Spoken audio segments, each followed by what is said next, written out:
Hey there berries, welcome to my patch 13.18 support tier list. This patch is being released on the 13th of September. So this patch is quite an interesting one if you are a support main. There is one support nerf going into Rel. On this infographic that Riot provided, they are saying that it's 2 support buffs, but actually it's 3. The adjustment on Bard, I don't know why they even bother putting adjusted. It's just straight up flat Bard buffs or Bard. This patch is not, even though there are a few changes here for support, which is quite nice. This patch isn't as big as maybe some people might expect, because Worlds is just around the corner. If you don't know, Worlds is a yearly event, and they don't want to change the meta a huge amount before going into like the Worlds patch, what the pro players will be playing on. So there are adjustments here and stuff. Well, adjustments, but yeah, imagine like I imagine the next couple of patches coming are going to be kind of like tame, and then once we start entering end of season, there should in theory be some bigger patches coming out. I believe, correct me if I'm wrong, like mythic items are getting removed. Well, the mythic item system is getting removed, not specifically the mythic items themselves being removed from the game. Right, let's go into the actual changes themselves. So Bard changes are quite interesting. They're just straight up buffs really across the board. So his passive, so if you don't know, when Bard collects those little chimes on the ground, he gets movement speed. The duration of that on the chime when you pick that was 7 seconds. Now it's 20 seconds. That's probably going to get nerfed. Basically, that means Bard will be everywhere all the time, and that's going to be really, really frustrating for everyone to have to deal with. So that alone here is an insane buff. It's absolutely nuts, crazy. So I'm surprised it's happening at all. Next, we have every time we picked up basically a chime, you would get movement speed stacking. So that goes up to 10 chimes. Now, getting to 10 chimes is going to be really, really, really difficult. Really, you shouldn't be having that many chimes left on the map unless you're doing like really, really badly or you were AFK. So I don't imagine 10 chimes are necessarily going to be used, but it's going to be quite funny to see maybe in a video or someone potentially showcasing that. Next, we have the W, which is getting changed too, which is the Caretaker's Shrine. So basically now that has charges, 2 charges as opposed to just dropping them down one time. The charge cooldown is going up though to kind of make up for that for 18 seconds. But it's going to take less time for the shrine to fully heal.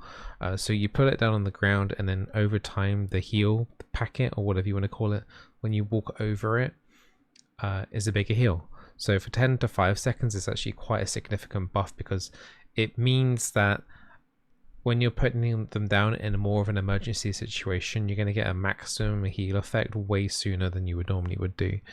And you can put 2 of these down now in a team fight.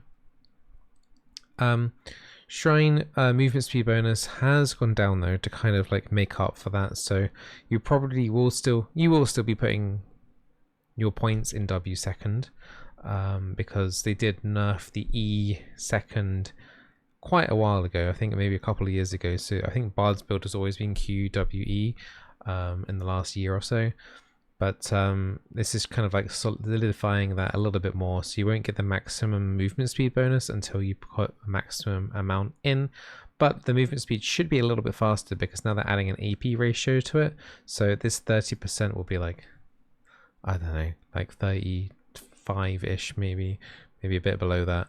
Maybe like 33, 32. So it's ever so slight minor buff when you finally get like all the stat points in the W. So yeah, it's just basically a flat Bard buff. I don't know why they even bother saying it's an adjustment.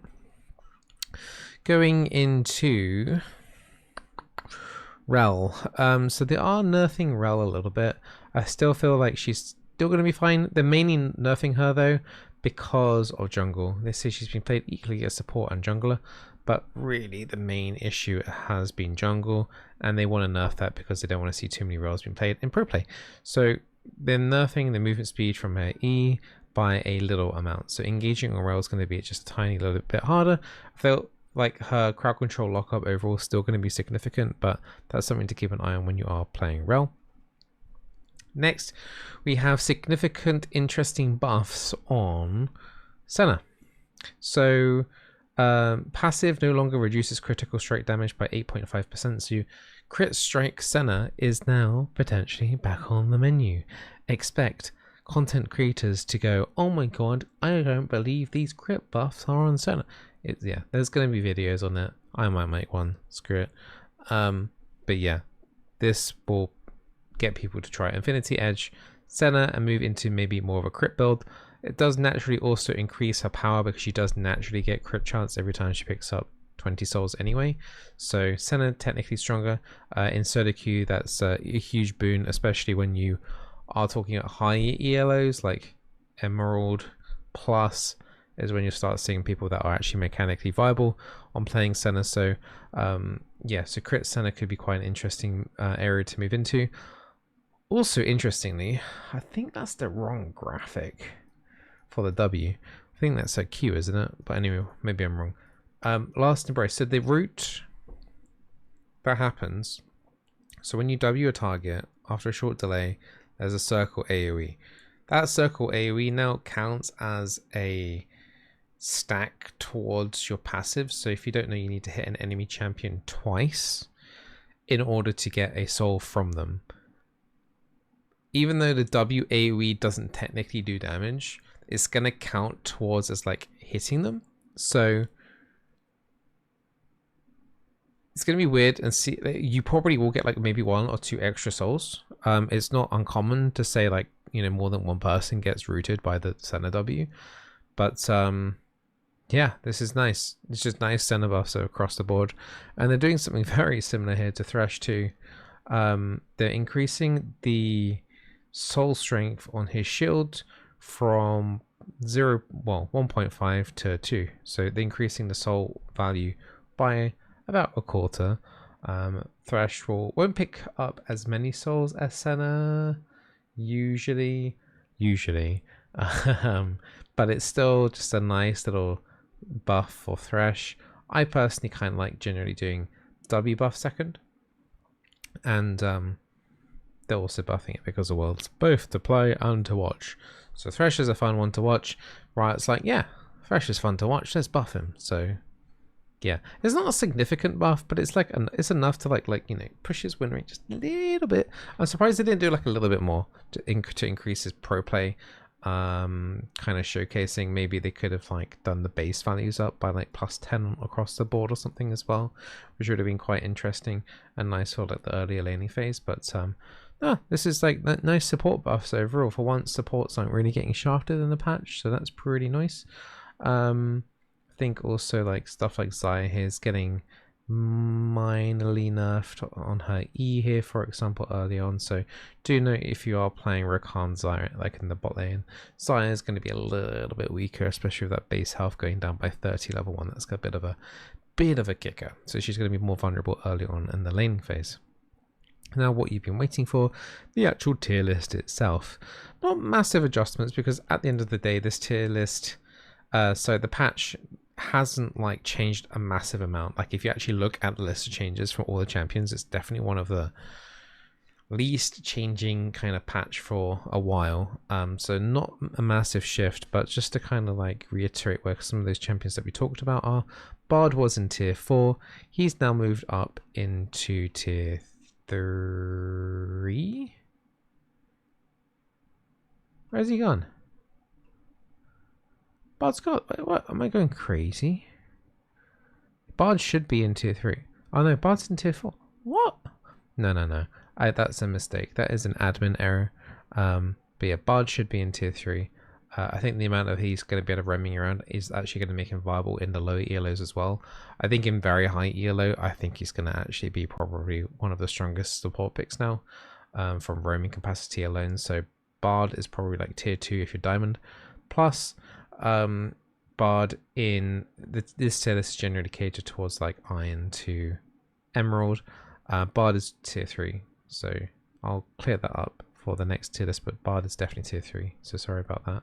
I swear I moved them. Anyway, Rel has shifted down a little bit into the tier 3. She wasn't doing quite as well as I was hoping she would do. She was in tier 2. She has fallen a little bit, but this movement speed nerf is going to definitely push her into tier 3 and a solid tier 3, but tier 3 nonetheless. Anything else here? Really, nothing really else in tier 3 getting shifted, but the shift from tier 3 into tier 2, we have the Senna and the Thresh. Both of those champions were in tier 3. That buff, particularly on the Senna, is definitely going to shove her in tier 2 if you're able to play her. So this is assuming that you've already played her like at least like 5-6 games on Senna. Okay, if you're doing first time Senna, you're probably going to lose. Just saying. Thresh is a low tier 2 pick. He is definitely stronger as you get into higher ELO. If you're wanting to play Thresh in Iron or Bronze, you're definitely going to go under 50% win rate. But once you start hitting Silver plus, Thresh definitely becomes a more valuable pick. People start understanding how to utilize his kit more, both yourself and your teammates. So Thresh, I wouldn't play him below Silver. Ideally Gold plus, honestly, the Thresh pick. But ideally no lower than Silver. If you are playing him in Bronze or Iron, you're looking actually more towards tier 4 for him. Tier 1 picks are actually the same. Nothing has changed there at all after the shift from the previous patch. So yeah, Zyra is still doing extremely well in that unranked to Emerald bracket. Senna 2, so is Janna, so is Straka, so is Blitzcrank. So tier 1 is still looking solid and probably will stay like that, I'd imagine, now until the end of the season. I'll be surprised if anything too crazy happens now before the end of the season. So looking at like tier 1 to tier 3, like if you're still kind of looking at the grind for solo queue before the end of the season, tier 1 and tier 2 is basically where it's at, and I would probably still recommend just sticking with the tier 1 picks. They're definitely going to be like, unless something like, you know, disastrous happens in terms of like a random giga nerf, which is extremely unlikely at this point. Tier 1 is probably going to be cemented. As I said, like worst case is one of the tier 1s move into tier 2, but tier 2 is still really good. So you're definitely going to be safe playing Zyra, Senna, Janna, Straka, Blitzcrank in your solo queue games. So all the best, guys. I hope you guys enjoyed this tier list and a little bit of a evaluation of the whole patch itself. Nothing too crazy, but it's nice to see some support changes coming in still. Yeah, I stream on Twitch every single day. Say hi. I hope you guys enjoyed the pro play evaluation stuff that I was doing with the G2 versus Mad and the Fnatic versus Mad and the Fnatic versus G2 stuff. If you guys like that, I might cover some of the world games and see how that goes. So yeah, thank you for watching my videos. Thank you for popping on my stream and saying hi. Wish you all the best and good luck in your solo queue climb. Bye berries.